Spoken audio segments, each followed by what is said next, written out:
and welcome to my review of Attack on Titan Season 2, Episode 2 and 3.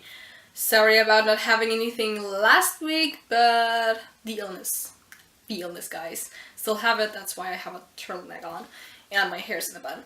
But not important. Now, just let's start off with, because I asked last time whether you were manga readers or anime onlys, it seemed to be pretty 50-50. So I'm gonna stick with just not spoiling anything, because, yeah, let's just not spoil anything. If you want to talk spoilers, make sure that you tag it with, like, AOT spoilers, or you make, like, the thing where you have to go to the read more option before you can see the spoilers, like, you just have to press enter a lot of times. Just make sure that for those who are manga readers, or no, those who are anime onlys, won't get spoiled. I will delete comments that outright spoil what happens in the manga without some sort of warning. Like, a very clear warning that makes it quite impossible for those who don't want to be spoiled. So, yeah. If you spoil anything, you will get your comment deleted. I did that last time as well, with only one comment though, because that was one very rude comment, just literally spoiling everything, which was super rude of you to do. Like, don't do that, because I have a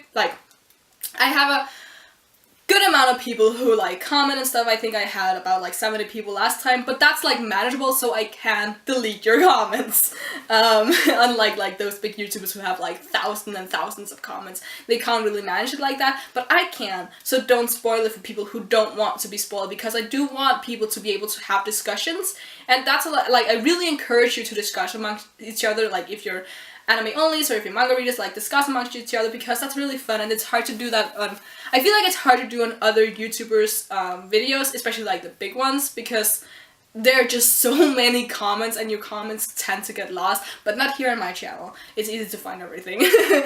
So that's the benefit of not having too many subscribers, that it's all, like, it's fun and we can all talk together, and I'm willing to talk to all of you. Anime onlys, manga readers, I'll discuss everything with all of you, but again, make sure to tag it, make sure to put it under the line of read more, whatever is necessary. So if you don't want to get spoiled, like, blacklist the tags that you use, AOT spoilers, I don't know.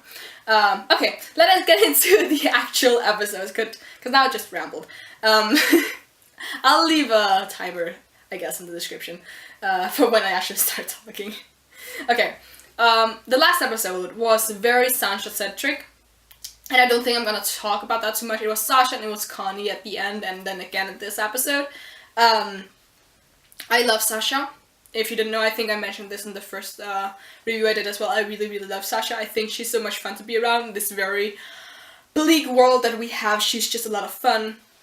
Also in this newest episode, where she kind of just, when she barges in, when Hanji, Levi, and our main trio, they're talking amongst themselves about Krista and what the priest has said and all that stuff, and you just have Sasha trying to get their attention, and when she finally just does and gives the letter to Hanji, she's rewarded with a potato. I think that's adorable and funny.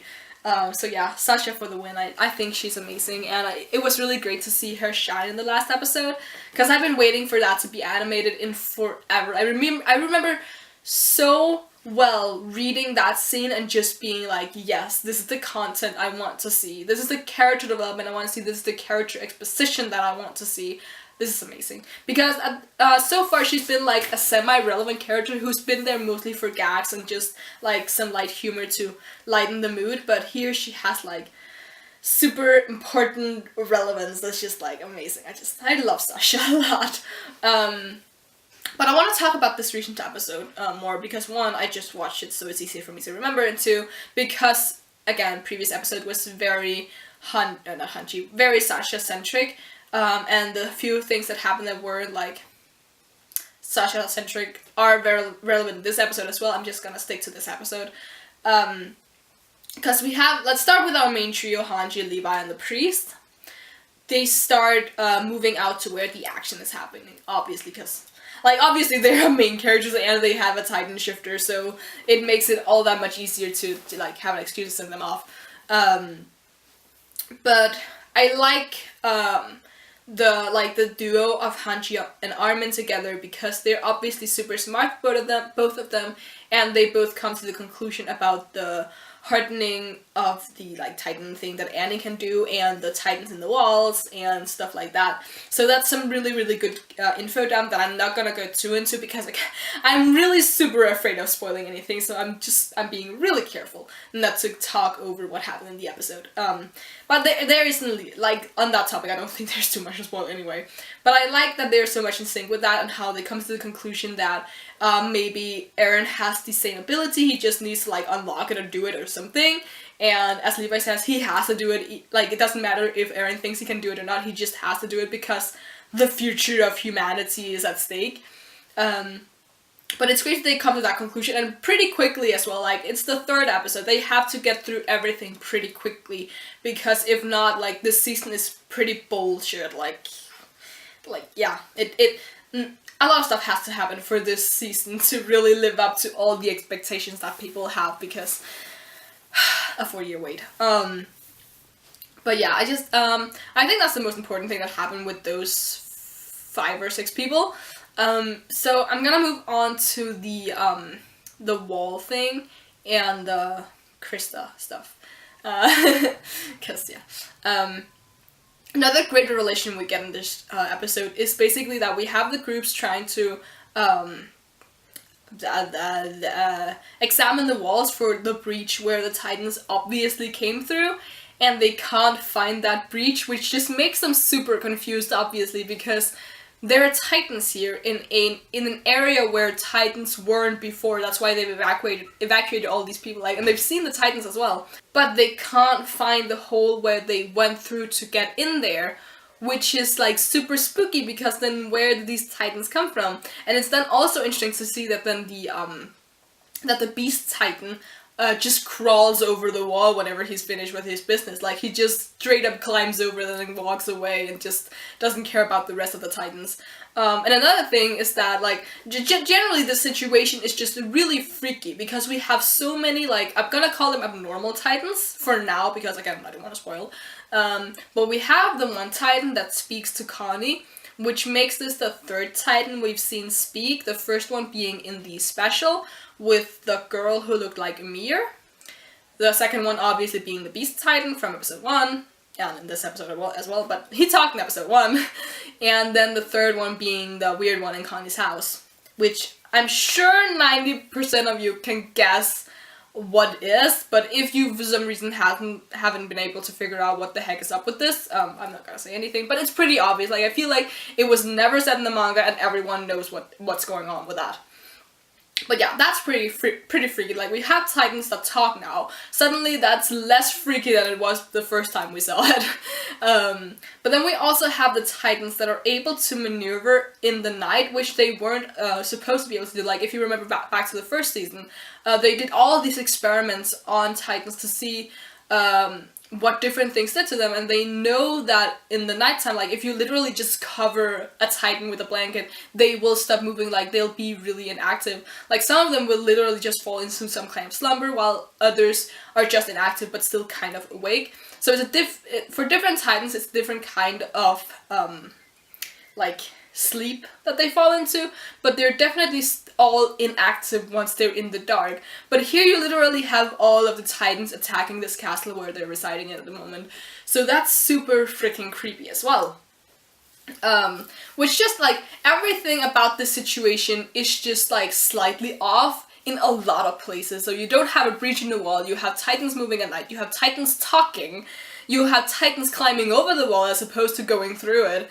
It's just really freaking creepy, all of it. And then on top of that, you have the new revelation about the Titans in the walls, that the walls are made of hardened Titan skin, and that apparently people have known about this. And apparently, Krista has something to do with this. Which we find out by the end of the episode, which is another really nice thing, because that makes the opening scene, like, in the opening, there's that one scene of her running alongside a wall, and then her being like, caught in some light, which kind of like it shows that she's about to be exposed, if that makes any sense. And we also have the hint of something going on with her when her and Ymir are talking, and Krista asks Ymir if what she's doing for her has anything to do with her family. So that's a little hint to what the heck is going on with her. And while Ymir jokingly says that it is, obviously as soon as Krista smiles because she sees it's a joke, you just see Ymir just staring at her, and you just know Ymir is so in love with her. I mean, holy crap, Ymir and Krista, like OTP for life. I love those two. They're so meant to be, like, honestly, so in love with each other. How can you not ship it? They're so cute. My favorite lesbians. But yeah, I really like it. Also, if you, for some reason, if you haven't figured out yet, like, obviously Krista is gonna be important, as we've seen from this episode, but just having Krista being important automatically meaning having Ymir being important, because they are inseparable. They're together in literally everything, as you'll find out. Again, not spoiling anything, because I feel like that was slightly misleading as well.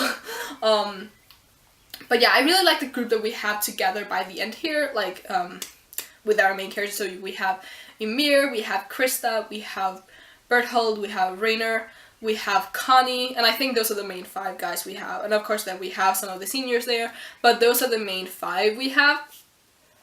And I just generally think that those 5s are a really fun dynamic. Especially, I really like, Ymir and Rainer's dynamic. I don't think we've seen too much of it in the anime, but definitely look forward to that if you're an anime only. I like those two interacting with each other. Right, I think that's all I kind of dare say for now, because otherwise we get into that spoiler territory that I am not gonna touch. So you can leave a thumbs up on the video if you liked anything that I had to say. Again, this is kind of like trying to start a discussion, so anime only, so leave me your theories and your ideas and all your like lovely thoughts about this season and for manga readers. Also open for discussion, but just remember, tag your spoilers, do the read more thing if you don't tag it, or if you tag it, like, and the read more option is definitely the easiest thing here, because then you're sure that people won't see it. Because you never know with tags. So yeah, I'm open to all discussions, and it's definitely gonna be a lot of fun to discuss Attack on Titan with people. I don't usually do that because I don't have any manga reader friends, I think, so it's hard to discuss stuff. But yeah, definitely, I think episode 3 is definitely my favorite one so far. I think it was really, really good, and it got me all the content that I really wanted. Almost, like, we're getting into the really good stuff now, so yeah. Yeah, leave your comments, and you can subscribe if you want to see more. I am hopefully gonna be back next week and not take another week off. Really, unless I like drop dead or something, which I won't, like. So yeah, you can subscribe if you want to see more of me, and until next time, bye.